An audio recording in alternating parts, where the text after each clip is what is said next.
Olá, boa tarde. Acontece hoje e amanhã em Brasília o Fórum Internacional de Justiça e Inovação. A iniciativa é do Supremo Tribunal Federal e do Conselho Nacional de Justiça e tem o apoio do Tribunal Superior do Trabalho.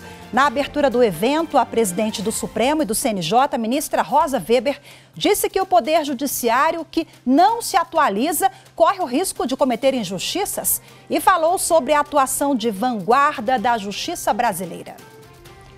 Eu sou Rafaela Vivas e o Fórum é um dos destaques do dia. Vamos aos demais.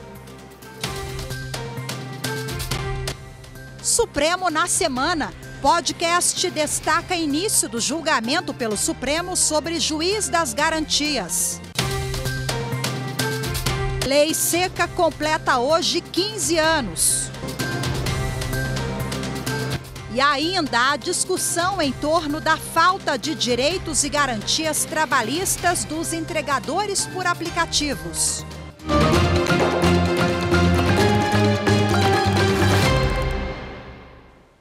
Começou hoje o Fórum Internacional Justiça e Inovação, promovido pelo Supremo Tribunal Federal e pelo Conselho Nacional de Justiça. O encontro que discute a relação entre o direito e as novas tecnologias está sendo sediado pelo Tribunal Superior do Trabalho. Bom, vamos direto lá ao TST conversar ao vivo com o repórter Pablo Lemos, que traz mais detalhes agora da programação para a gente. Olá, Pablo, boa tarde para você.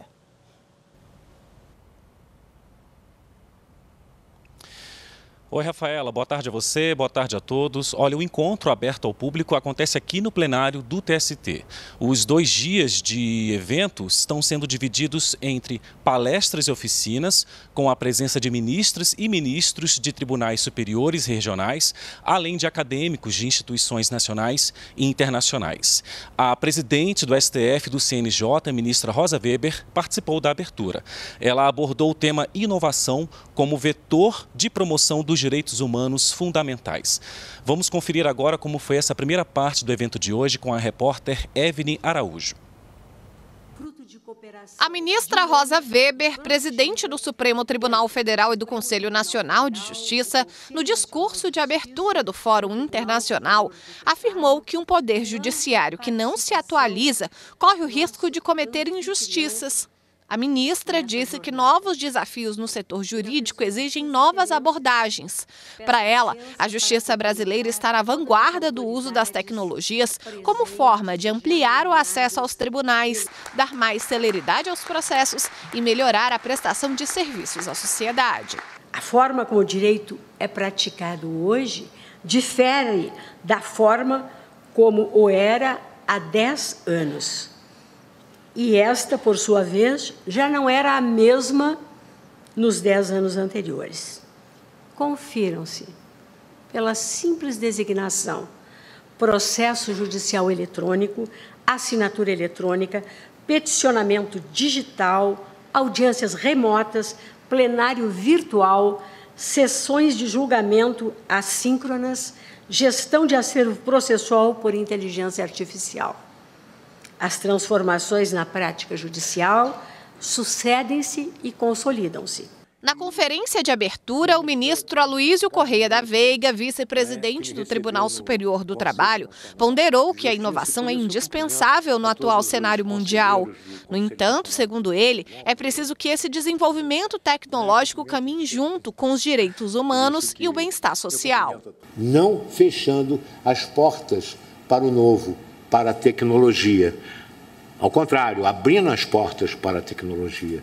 Mas, acima de tudo, pensando na capacitação do homem, sobretudo do cidadão brasileiro, para que ele possa ter, naturalmente, condições de enfrentar o novo e, naturalmente, ter a possibilidade de, uma vez capacitado para tanto, continuar essa nossa trajetória. Há 17 anos, no Supremo Tribunal Federal, a ministra Carmen Lúcia acompanhou diversas evoluções no Poder Judiciário.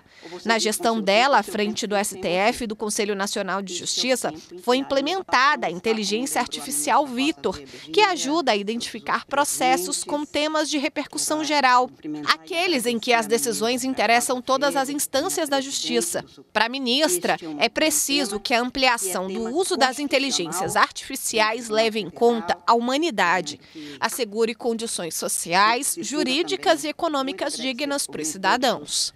O grande desafio, talvez, que nós tenhamos no Poder Judiciário é respondermos a essa pergunta. Qual o Poder Judiciário que o Brasil precisa? Porque Guimarães Rosa bem dizia, pela boca de Riobaldo, sorte é isso, merecer e ter. Merecer, todo brasileiro merece um Poder Judiciário coerente, transparente e eficiente para o cidadão, para os 203 milhões de cidadãos brasileiros. E é preciso que a gente mantenha isso com a qualidade de humanidade, que é o que nos diferencia totalmente de qualquer outro ser vivente no planeta Terra. No fim do dia será lançada a edição temática da revista eletrônica do CNJ. E amanhã, no encerramento do encontro que ocorre aqui no TST, haverá a entrega do Prêmio Inovação e Justiça, uma iniciativa do STF e do CNJ para incentivar pesquisas acadêmicas e a inovação tecnológica no Poder Judiciário brasileiro. Os projetos que concorrem à premiação apresentaram soluções para desafios práticos enfrentados pela Justiça no Brasil e envolvem temas como acessibilidade, combate à desinformação, desenvolvimento sustentável, além de outros.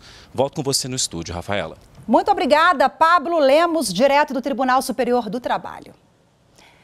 O ministro Edson Fachin do Supremo Tribunal Federal rejeitou a tramitação da ação direta de inconstitucionalidade contra a exigência de nível superior como requisito para ingresso no cargo público de técnico judiciário. Segundo o ministro, a Associação Nacional dos Analistas Judiciários e do Ministério Público da União não tem legitimidade para propor a ADI por ausência de conexão entre sua finalidade e o objeto da ação. O ministro Edson Fachin observou que, de acordo com o seu próprio Estatuto Social, a ANAJUS representa os direitos e os interesses dos analistas judiciários da União. Dessa forma, só tem legitimidade para juizar a ADI contra leis e atos normativos que violem diretamente os interesses da classe que representa. O início do julgamento sobre juiz das garantias é o destaque do novo episódio do podcast Supremo na Semana. Os detalhes você confere agora com Carolina Chaves. O julgamento teve início na semana passada e analisa a implementação do juiz das garantias, que foi criado para cuidar da fase investigatória de um crime, e o outro juiz que ficará encarregado de processar e julgar o réu. O magistrado que atua no inquérito vai analisar e fiscalizar, por exemplo, o cumprimento de direitos e garantias fundamentais relacionados aos investigados e a atuação da polícia, além dos pedidos do Ministério Público. O outro juiz vai atuar na fase do contraditório, analisando a apresentação de provas até a decisão. O juiz das garantias foi instalado pela Lei 13.964 de 2019, conhecida como pacote anticrime, para garantir a imparcialidade do juiz, como explica a consultora jurídica da TV e Rádio Justiça, Gisele Reis. A ideia é que não haja interferência, né, dessa fase do inquérito, não venha de alguma forma interferir a análise do juiz que vai atuar na próxima fase, que é quem vai julgar efetivamente, para preservar ainda mais a imparcialidade do magistrado. O outro destaque do podcast é o voto do ministro Edson Fachin pela validade de uma portaria do Ministério da Justiça que declarou a posse permanente de uma terra indígena em Santa Catarina para os grupos Xoclém, Caigangue e Guarani.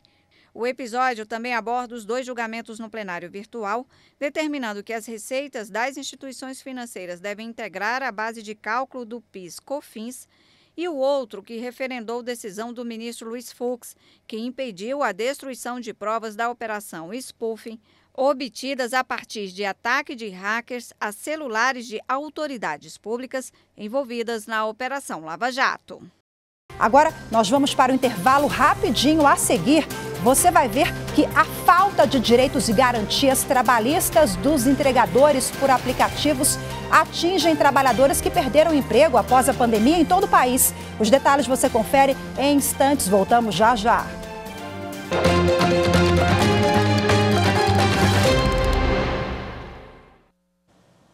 A pandemia de Covid-19 fez o desemprego subir, segundo o levantamento do IBGE.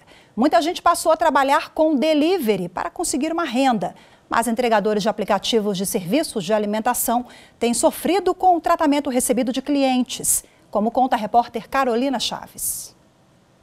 Segundo o Instituto de Pesquisa Econômica Aplicada, o IPEA, o Brasil tem aproximadamente 1,5 milhão de motoristas e entregadores de produtos.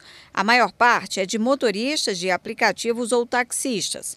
Pouco mais de 20% faz entrega em motocicletas e 14,4% são mototaxistas. Os casos em que clientes xingam os entregadores, principalmente os que trabalham na entrega de comida, tem sido recorrente no Brasil. Um exemplo foi o que aconteceu em junho do ano passado em São Luís, no Maranhão. As imagens que circulam nas redes sociais reacenderam a discussão sobre a dinâmica de entrega de delivery no Brasil. No vídeo é possível ver o cliente de bermuda ligar para a lanchonete e xingar o motoboy porque o funcionário não entrou no condomínio para deixar a comida no bloco do cliente. Você vai querer fazer um serviço, faça o serviço por completo. Não, senhor. Faça o seu serviço por completo. Se você quer trabalhar com um vagabundo, trabalhe com um vagabundo. Negativo. Na semana passada, outro vídeo registrado pelas câmeras de segurança mostrou que as agressões contra os entregadores continuam e têm se agravado. O homem de camisa preta saca uma arma e tenta acertar o entregador porque ele se negou a deixar o lanche no apartamento do cliente. O motoboy só não foi atingido porque a arma falhou. O caso está sendo investigado pela polícia. Essas pessoas fazem parte de um grupo de trabalhadores autônomos contratados por empresas para realizar serviços esporádicos e sem vínculo empregatício, principalmente por meio de aplicativos. O iFood é uma das empresas que oferece esse tipo de serviço no Brasil e detém 80% do mercado de delivery no país. Em nota, a empresa afirmou que não tolera ofensas e agressões contra entregadores. De acordo com o iFood, a empresa disponibiliza uma central de apoio jurídico e psicológico para os entregadores vítimas de discriminação e afirmou que eles não são obrigados a subir nos apartamentos para fazer entregas. A orientação da empresa é que clientes devem descer para buscar a encomenda. Embora o iFood tenha essa diretriz, o advogado especialista em direito condominial, Diego Bassi, explica que a entrada ou não do entregador fica a critério de cada condomínio. A decisão com relação à entrada ou não do entregador no condomínio depende de cada condomínio. Cada condomínio tem a prerrogativa de estabelecer esta regra e de como isso deve funcionar.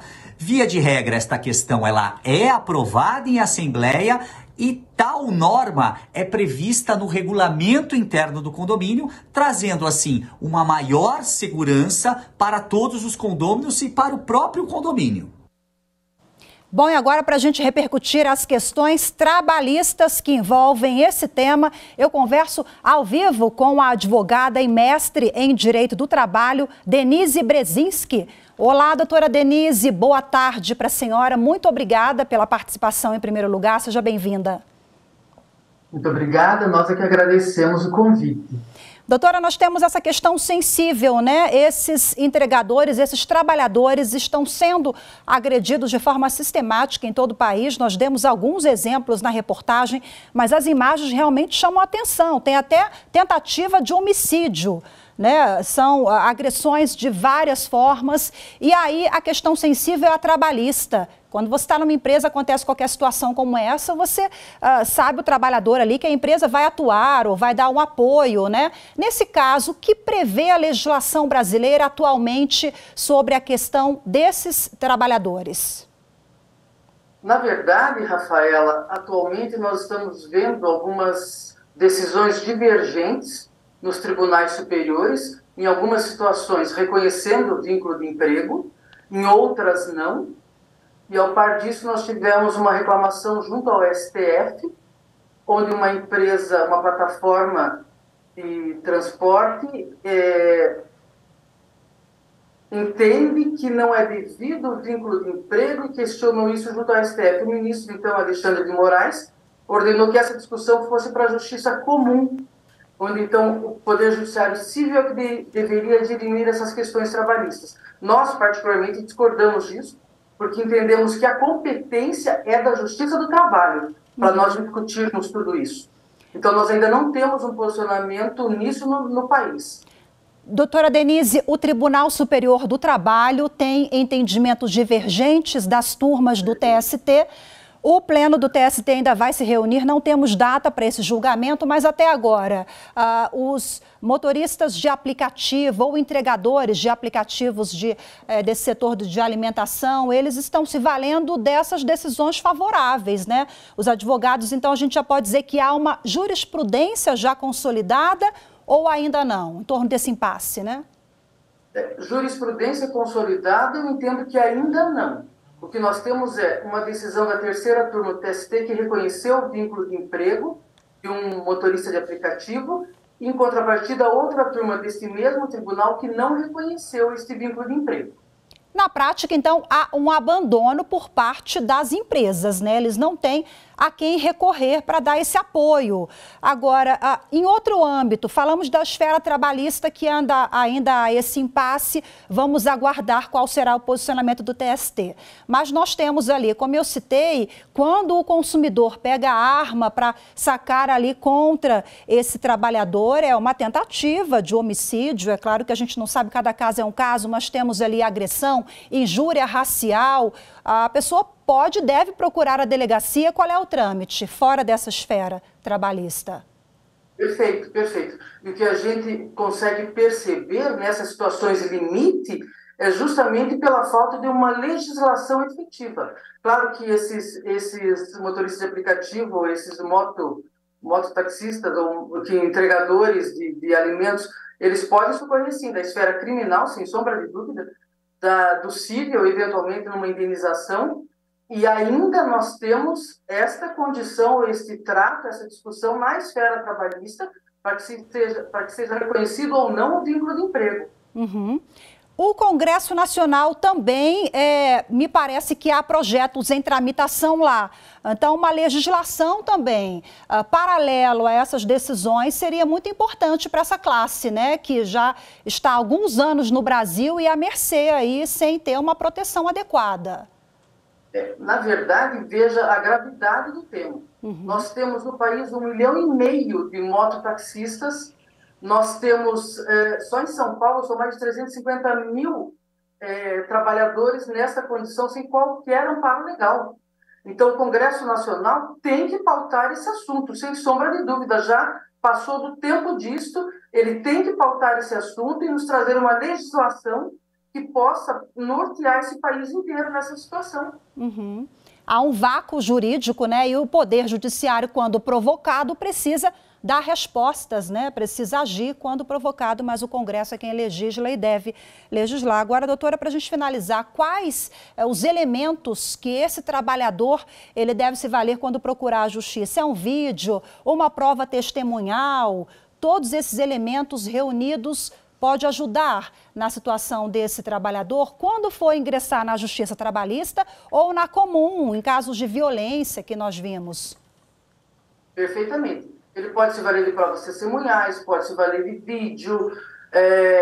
Quando nós não temos uma legislação ainda que possa amparar esse empregado, ele busca o Poder Judiciário, seja na esfera que for, como você bem citou, Rafaela, certamente ele tem que se valer de todos esses mecanismos, sem sombra de dúvida. Porque o ônus desta prova é do empregado, ou do pretenso empregado, ou, por exemplo, numa esfera criminal. Então, ele pode se valer de todos esses mecanismos, sem sombra de dúvida.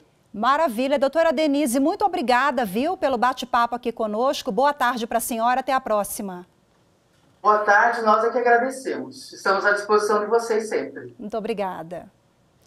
A seguir, Justiça de Brasília determina que processo envolvendo desvio milionário na Secretaria de Saúde do Distrito Federal seja encaminhado à Justiça Federal. As informações em instantes. Voltamos já.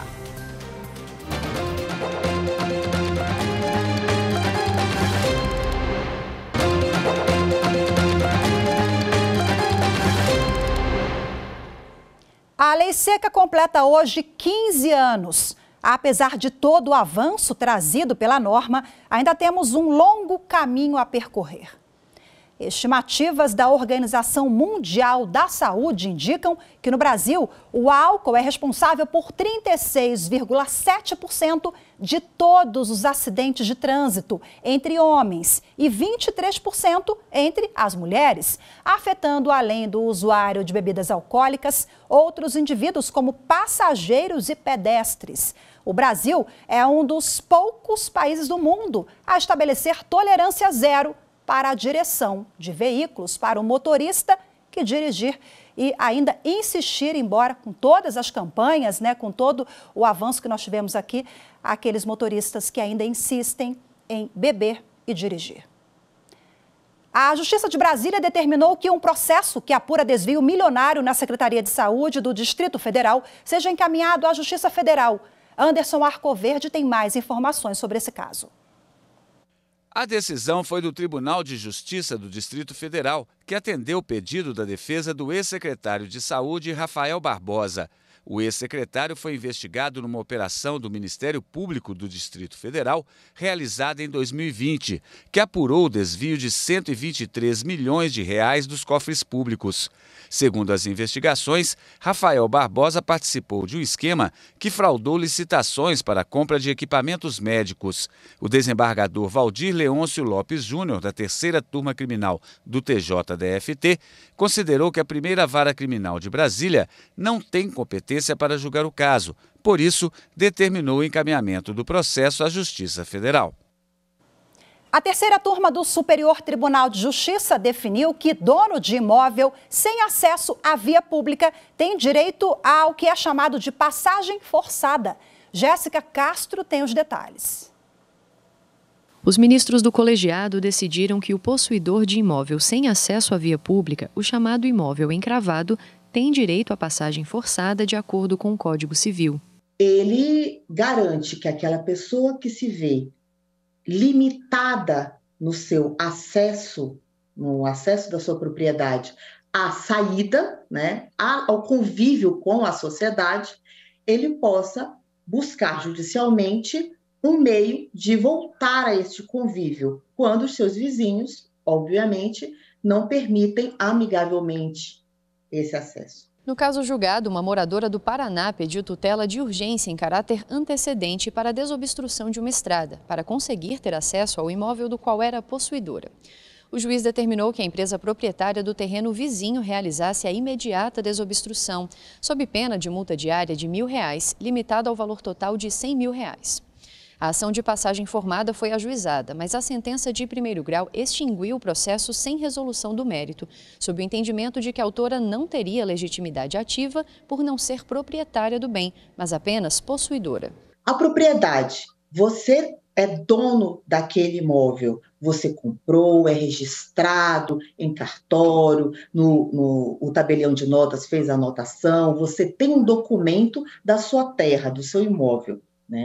Quando você só tem a posse, geralmente um inquilino, vamos dizer, você é proprietário do imóvel, mas você aluga aquele imóvel, Ou então um parente seu vai morar naquele imóvel, ele só detém a posse. Aquele imóvel não é dele, ele não pode vender, ele não pode alugar, muitas vezes, a não ser que esteja previsto no contrato a sublocação, não é? Ele só pode utilizar, já o proprietário não. Ele pode vender, ele pode alugar, ele pode emprestar, ele pode fazer o que ele bem entender, porque é dele. O Tribunal de Justiça do Paraná deu provimento à apelação da autora e a empresa interpôs então recurso especial no STJ. A relatora, ministra Nancy Andrighi, pontuou que a possibilidade da passagem forçada é fundamentada nos princípios da solidariedade social e da função socioeconômica da propriedade e da posse. A relatora, que teve o voto acompanhado pelos demais ministros, ressaltou que negar o direito à passagem forçada ao possuidor significaria autorizar pelo vizinho do imóvel encravado o uso anormal da propriedade, com perturbação à saúde, à segurança e ao sossego daqueles que possuem propriedade vizinha. E hoje ficamos por aqui. Muito obrigada pela sua companhia. Uma ótima tarde, excelente semana para todos nós. Até amanhã. Tchau, tchau.